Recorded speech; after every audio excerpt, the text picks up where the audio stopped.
Coucou les loulous, donc nous voilà de nouveau ensemble, cette fois pour corriger la fiche 2 de vos exercices de conjugaison. Donc la fiche 2, c'est cette fiche-là que vous avez reçue par internet, en mail, et donc qui vous explique à nouveau comment ça se passe dans un texte au passé avec l'utilisation du passé composé et de l'imparfait. C'est un complément en fait à la fiche 1. Et avec le petit schéma explicatif, peut-être que ceux qui n'ont pas encore bien compris comment ça fonctionne vont comprendre un petit peu mieux. Alors, nous avons au départ un petit texte sur lequel nous allons travailler ensemble. Et on vous demande de souligner les verbes au passé composé. Voilà. Et d'entourer ceux qui sont à l'imparfait. Alors, on commence par le début du texte. Donc, hier, il faisait beau, j'étais de bonne humeur et j'avais envie d'aller dehors. Ici, les verbes sont conjugués à l'imparfait. Il faisait, j'étais, j'avais. Et pourquoi à l'imparfait? Eh bien, simplement parce que nous sommes dans un texte au passé. On le voit ici avec le petit mot, le petit adverbe de temps, à savoir hier. Et nous sommes dans une partie de présentation, de description. On nous dit quel temps il fait et on nous parle de l'humeur de notre narrateur.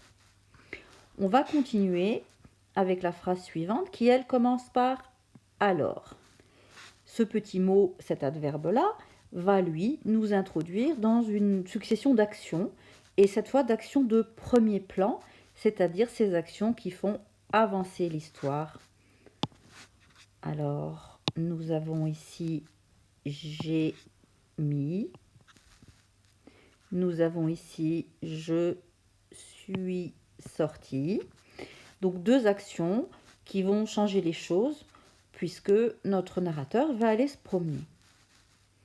On continue. Dans la rue, il y avait beaucoup de monde, c'était dimanche, les gens se promenaient tranquillement, et ici, on est repassé à l'imparfait, puisque nous sommes de nouveau dans un passage descriptif. On nous parle de l'ambiance, il y avait beaucoup de monde dehors. On nous précise le jour de la semaine, donc c'était dimanche, et puis que les gens se promenaient. Nous sommes ici dans des actions qui, de nouveau, présentent la situation. Il ne se passe rien, l'histoire n'avance pas au niveau de l'action. Donc, on utilise l'imparfait. On continue et la phrase suivante commence par « tout à coup » qui va nous indiquer qu'on passe à des actions de premier plan. Et en effet, nous avons « j'ai vu mon ami Patrick de l'autre côté de la rue, je l'ai appelé, il est venu vers moi et nous nous sommes dit bonjour. » Nous sommes dit, pardon, attendez, je vais juste enlever, j'étais un peu trop loin. Voilà, nous nous sommes dit, il m'a proposé d'aller avec lui jouer au football et j'ai accepté. Ici, succession d'actions. Et donc, nous sommes au passé composé. Voilà, j'espère que ça vous a un petit peu éclairé et que vous comprenez l'utilisation des deux temps du passé.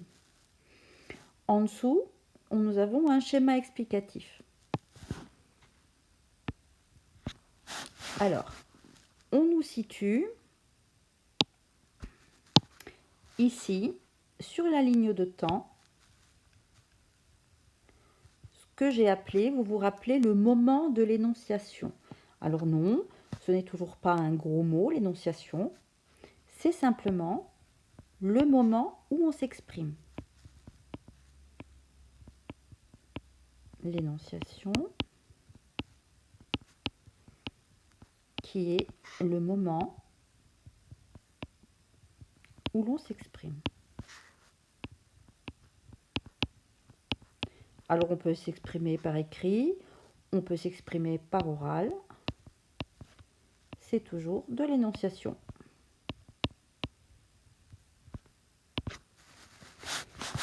Quand on raconte une histoire au passé, par rapport au moment où l'on parle, on est avant. Et là, on va utiliser, pour ce qu'ils appellent ici le contexte, c'est-à-dire le décor, tout ce qui est situation de la scène, d'accord ? On nous dit aussi que on ne tient pas compte du début et de la fin des actions. Par exemple, les gens se promenaient, on ne sait pas pendant combien de temps ils se promènent, quand ils ont commencé ou quand ça s'arrête. Ça n'a d'ailleurs pas beaucoup d'importance, puisque ça fait partie du contexte, c'est-à-dire du décor. Ce sont ici nos actions de second plan qu'on va mettre en rose. C'est le décor. Voilà. J'essaye de ne pas trop dépasser. Pas facile hein, sur la tablette. Voilà. C'est le décor. Et tout ce décor, eh bien, il se fait à l'imparfait. Tout le décor, là, ce sont les verbes qui sont conjugués à l'imparfait. Voilà. Dans ce décor, nous allons avoir des événements, des actions qui vont se passer. Alors, allez, on va prendre du vert. Là, pour les événements. Oula, je ne suis pas sûre que ça va beaucoup se voir sur l'espèce de gris foncé, là. Oh, oui, ça va. On voit à peu près. Donc, là, ce sont les événements, les actions de premier plan. Là, on nous parle d'incidents, c'est-à-dire ce sont des actions qu'on n'attend pas forcément, qui modifient le contexte, c'est-à-dire qui vont changer les choses. Le narrateur les considère comme bornées. Il les raconte avec un commencement et une fin. En fait, ce sont des actions ponctuelles qui se passent, et donc nous n'avons pas cette notion de durée, comme pour les verbes qui, eux, sont conjugués à l'imparfait. Donc là, on va reprendre notre couleur noire. Pour ces actions-là, ici, hop, et tout ça, c'est au passé composé.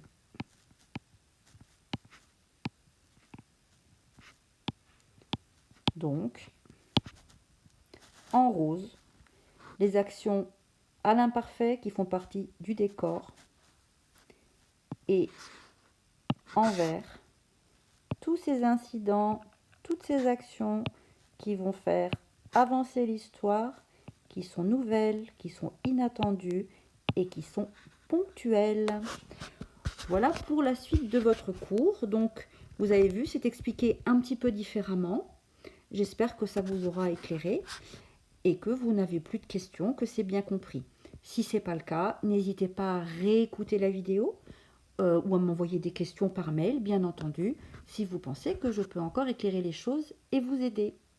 Et voilà, à plus tard pour la vidéo suivante.